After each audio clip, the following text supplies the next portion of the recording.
Hello friends, welcome to our channel conversation corridor. और आज हम बात करने वाले हैं एवरग्रांड डेट क्राइसिस के बारे में, जो कि चाइना में हो रहा है, और समझेंगे कि क्या इस डेट क्राइसिस का एक ग्लोबल इम्पैक्ट हो सकता है या नहीं। और जैसे कि आपने सुना होगा 2008 में जो फाइनेंशियल क्राइसिस आया था, लीमन ब्रदर्स वाला क्राइसिस, इसको भी इससे लिंक किया जा रहा है। तो क्या ये लिंकिंग सही है, क्या ये दोनों क्राइसिस रिलेटेड हैं, ये पूरी चीज मैं आपको इस वीडियो में बताऊंगा। तो वीडियो प्लीज एंड तक देखिए और समझिए पूरा क्राइसिस क्या है।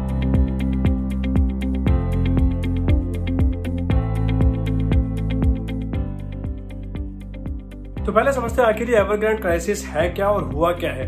तो बेसिकली एवरग्रांड कंपनी बहुत ज्यादा स्ट्रगल कर रही है रीपे करने के लिए अपने लेंडर्स को, सप्लायर्स को, ऑलमोस्ट $305 बिलियन। तो आप समझ सकते हैं कि कितने ज्यादा नुकसान में है ये कंपनी। तो एवरग्रांड बेसिकली चाइना की एक बहुत बड़ी रिटेल प्रॉपर्टी जायंट है। तो मतलब आप देखेंगे तो बहुत सारे corporate buildings, offices across China बहुत सारे इन्हीं लोगों ने बनाए हैं। तो आप समझ सकते हैं कि कितने ग्लोबल स्केल पे, कितने बड़े स्केल पे चाइना पे इनका इम्पैक्ट है। तो अगर इस पे एक क्राइसिस आता है तो एनालिस्ट का कहना है कि इसके इम्प्लीकेशंस चाइना के बॉर्डर्स के बाहर भी देखे जा सकते हैं। तो उनने उस चीज की वार्निंग पहले ही दे दी है।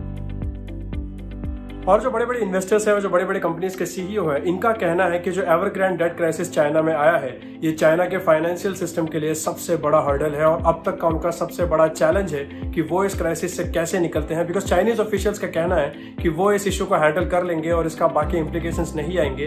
लेकिन जो इन्वेस्टर्स हैं वो इस चीज से उतने ज्यादा सहमत नहीं है। और this will be a very important thing to look upon कि चाइनीज ऑफिशियल्स या चाइनीज गवर्नमेंट इस चीज को कैसे हैंडल करती है। तो अब अगर आप चाइना के मैप में देखेंगे तो आप समझेंगे कि इनका कितना बड़ा इन्फ्लुएंस है। इनका हेड ऑफिस बेसिकली गांजुआ में है, जो कि बहुत ही एक इंपॉर्टेंट सिटी मानी जाती है चाइना के लिए और उनकी इकोनॉमी के लिए। बिकॉज उसके आसपास हांगकांग है, मकाओ है, जो कि बहुत बड़ी बड़ी सिटीज हैं और ये बीजिंग से भी बहुत ज्यादा दूर नहीं है। इसलिए इनके जो वेब्स हैं या इनके जो प्रॉपर्टी आउटलेट्स हैं, जो इनके कंस्ट्रक्शन हो रखे हैं, वो अक्रॉस चाइना हो रखे हैं। तो इसलिए अगर ये नुकसान में जाते हैं तो आप अंदाजा लगा सकते हैं कि पूरे चाइना को कैसे ये हिला सकता है। तो आखिर ये एवरग्रांडे है क्या? तो इसका निर्माण हुआ था 1996 में और चाइनीज मिलियनेयर जू जियाइन ने इसको बनाया गया था और ये ग्वांगझो में इसका हेडक्वार्टर्स था।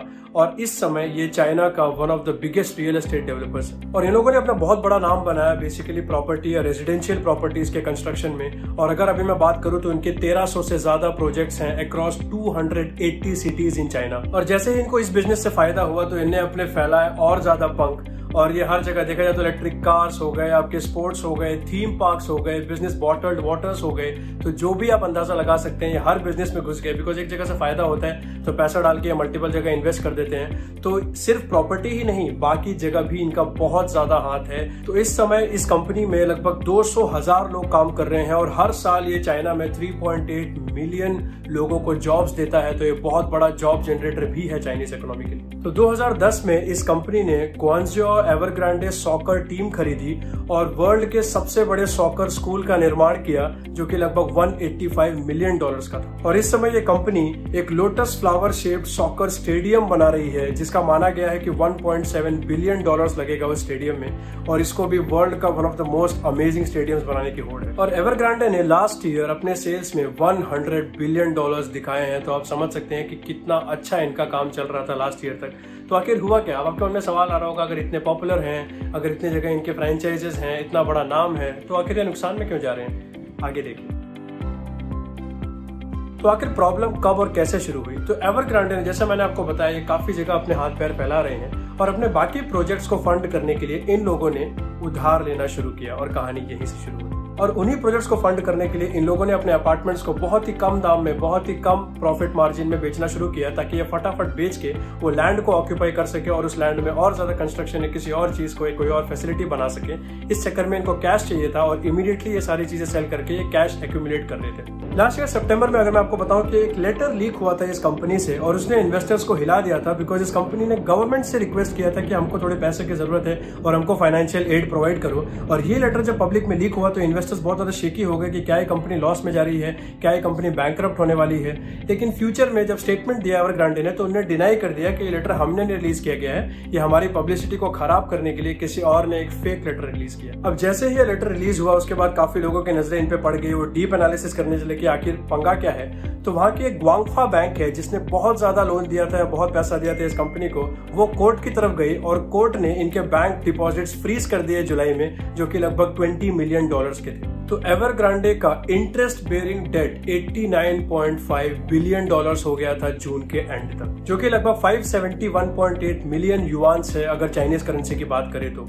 और इसी के चलते इनके ऊपर बहुत ज्यादा इन्वेस्टिगेशन होने लगी कि इतना उधार कैसे है। और अगर देखा जाए तो 716.2 युआन्स इनका इंटरेस्ट बेयरिंग डेट था 2020 के अंत में। तो ये सब के बाद अगर इनकी टोटल लायबिलिटी चेक की गई तो इनकी टोटल लायबिलिटी अभी 1.7 ट्रिलियन युआन है, जो कि लगभग 2% ऑफ चाइना जीडीपी है। तो आप अंदाजा लगा सकते हैं कोई एक फर्म है जिसपे इतना उधार है कि वो एक कंट्री की जीडीपी का 2% है। तो मानिए अगर ये बैंकरप्ट हो गई तो चाइनीज इकोनॉमी को कितना बड़ा झटका लग सकता है। कंपनी पे ये भी ब्लेम किया गया है कि ये पैसा इकट्ठा करने के लिए ट्रस्ट से बोरो कर रहे हैं, कमर्शियल पेपर सेल कर रहे हैं, बाकी बहुत सारे फाइनेंशियल प्रोडक्ट्स को सेल कर रहे हैं सिर्फ इसलिए कि इनको कैश चाहिए। सितंबर 14 को कंपनी ने बोला कि जो भी इनका प्लान था कि कैश एक्यूमुलेट करें by selling their assets and equity, वो प्लान इनका फेल हो गया है और अब ये कंपनी इतनी प्रोग्रेस नहीं कर पा रही।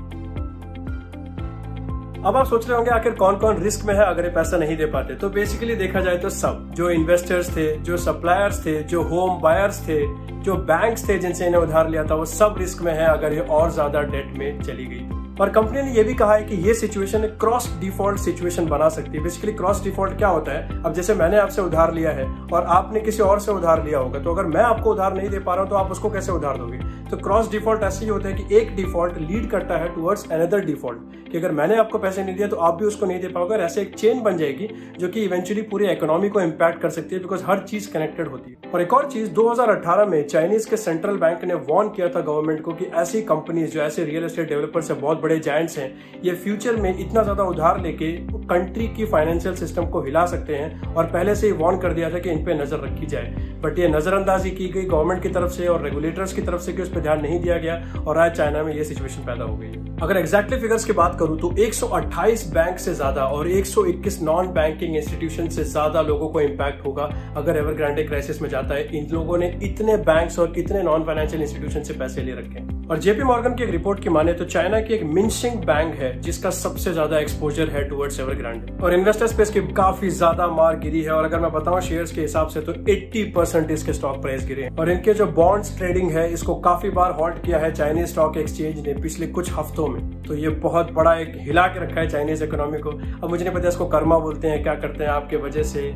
बहुत लोगों को प्रॉब्लम्स हुई, अब आपका अपना आपको तकलीफ दे रहा है। समझ रहे आप कनेक्शन समझ रहे हैं। तो लगभग 2000 के मिड पे अगर मैं आपको बताऊं तो ये लगभग 25 to 30 हांगकांग डॉलर्स पे था इसका शेयर प्राइस, और अभी 2.54 हांगकांग डॉलर्स पे है। तो कितना बड़ा ड्रॉप है आप अंदाजा लगा सकते हैं। और इनके हेड ऑफिस पे जो ग्वांगझो में है, वहां पे इन्वेस्टर्स इकट्ठा हो रहे हैं, भीड़ लगा रहे हैं कि हमें हमारा पैसा वापस दो, जो हमसे लोन दिया था वो लोन वापस दो, हमारी भी हालत खराब हो रही है। लेकिन अब जब है ही नहीं तो क्या करेंगे।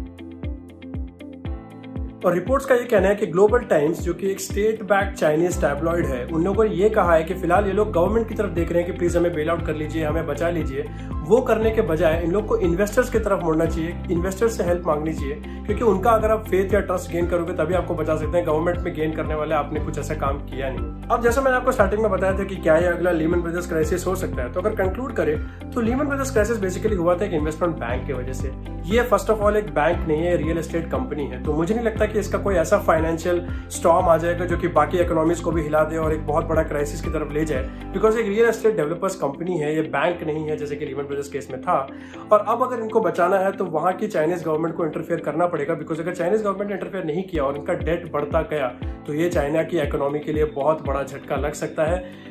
जैसा बोओगे वैसा ही काटोगे। आप लोगों ने स्टार्टिंग में ध्यान दिया नहीं और अब आपका कुत्ता आप ही को काटेगा। तो आज की वीडियो में दुआ करता हूँ आप समझ गए होंगे कि एवरग्रांडे क्राइसिस है क्या, कैसे ये स्टार्ट हुआ, कैसे नेग्लिजेंस थी गवर्नमेंट की और रेगुलेटर्स की और आज यहाँ पे आ चुका है, और क्या इसका ग्लोबल इम्पैक्ट है या नहीं।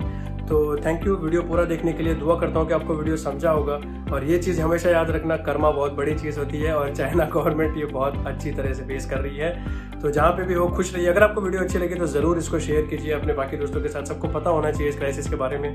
लाइक कीजिए वीडियो को, सब्सक्राइब करना ना भूले चैनल को। ऐसे और ही मज़ेदार और इंटरेस्टिंग और लेटेस्ट जो भी ट्रेंडिंग टॉपिक्स होंगे वो आप तक मैं लाता रहूँगा। Stay home, stay safe.